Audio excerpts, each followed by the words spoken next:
coming. Yeah. It's a long time coming. We were discussing earlier before everybody came in that when I called him, I didn't even realize that it was announced that it was running. Kiss Open Line. Right. Well, not even that. We'll let you explain to us what actually happened. That it came out that you were actually thinking about running for Senate. Yeah. Well, I sent out a text. I've been thinking about it for a while. It's not like I woke up yesterday. Like how long? 6 months. Oh, wow. Okay. I was thinking about it for 6 Okay. months. Okay. And so I've been discussing it with people, and I said, well, it's time to do something. So I wanted to have a meeting to discuss it with people before making an official An exploratory announcement. committee. Right. So how did they do that at Kiss Open? I mean, not Kiss And Open so Line, but what was that happened BLS was now Open Line? I sent out a tweet Okay. that said I'm planning to run for Senate, and I'm having a meeting on December 22nd, and the meeting is open. I'd like to, invite everyone to attend. Within 2 hours after I sent out that tweet, an article appeared online that went statewide Wow. saying that I was running. It was in the New Jersey Globe. Oh, wow. And it was written by a fellow named David Wildstein. Oh, wow. And literally, I'm not making this up. I thought you were talking about Bashir Akinyele. No, that won Bashir in was the patch. several days later. Wow. No, I sent that. This is the truth. I sent that tweet out at about 7 a.m. in the morning. By time I got to work at 9:15, I was confronted by some people who was saying, why didn't you tell us you were running for the Senate? Wow, and they showed me their computers and this article, a whole article, not like a repeat, Right. Yes, a yes. rewrite of what I wrote, a whole article. And so I haven't officially announced yet. I haven't even written a press release. Oh, you haven't officially said? No. I thought Open Line was the official. No, I was at BLS, yeah. By time I got to Open Line, 4 articles. It was had already been written. confirmed. Yes, They're like- yes, 4 articles have been written. So since I was in the studio, they're like, "Are you running?" And I'm like, "Yes, I'm running." Okay.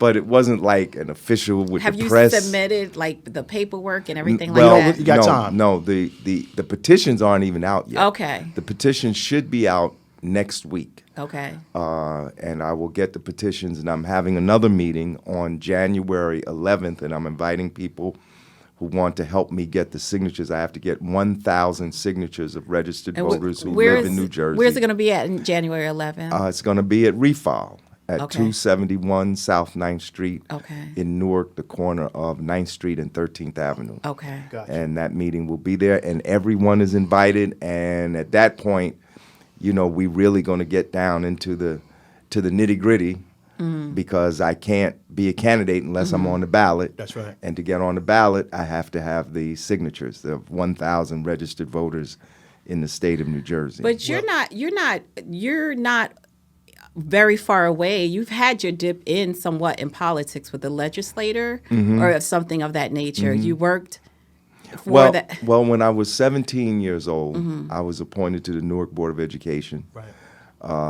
Literally a week after I graduated from high school, July 1st, 1971. I was the youngest, and probably still am the youngest fully voting school board member in the history of the United States. I wasn't even old enough to vote. That was in 1971.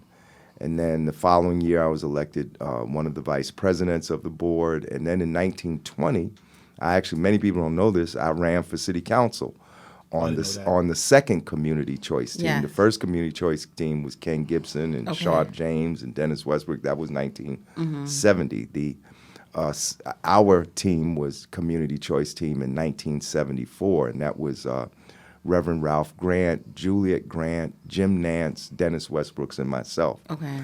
I think I still hold that record too, as being the youngest qualified, not certified, youngest certified candidate in the history of Newark. I was 20 years old when I was certified to run for city council in Newark. And then what you referred to a minute ago, in 1987, I ran as an independent for the General Assembly. I ran in the general election as a real independent on the slogan, People's Needs First. That was in 1987. That was over 30 years ago, and I haven't run for office since. I've been mainly building the People's Organization for Progress over the last 36 years or so. And so this is probably my last foray into electoral politics. Well, you're literally filling in the spots leading up to the questions that need to be asked. Of course, like you said, community leader for several years, advocate, community activist, whichever you feel more comfortable with. You were in a documentary, Blacks in Princeton. Graduated from Princeton I'm a University. graduate cum laude from Princeton You were University. the district leader, 24th district. And formed an organization called the 24th District Assembly. Absolutely. And I was trying to find information on this, and I really couldn't find it. People Energy Cooperative. What was I that? organized 400 families to work together collectively to purchase their home heating oil as a group instead of individually. So individually, people purchase about 1,200 to 1,500 gallons of fuel oil in winter. But together, 400 families were over 2 million gallons. And so we would send out bids to all the heating oil distributors, and get lower prices on fuel oil and on service contracts. That was the People's Energy Cooperative. I formed that right after I came home from graduate school. That was in 1980. Wow. Beautiful. Yeah. Okay, so I know a lot because of Dean Harris because when I first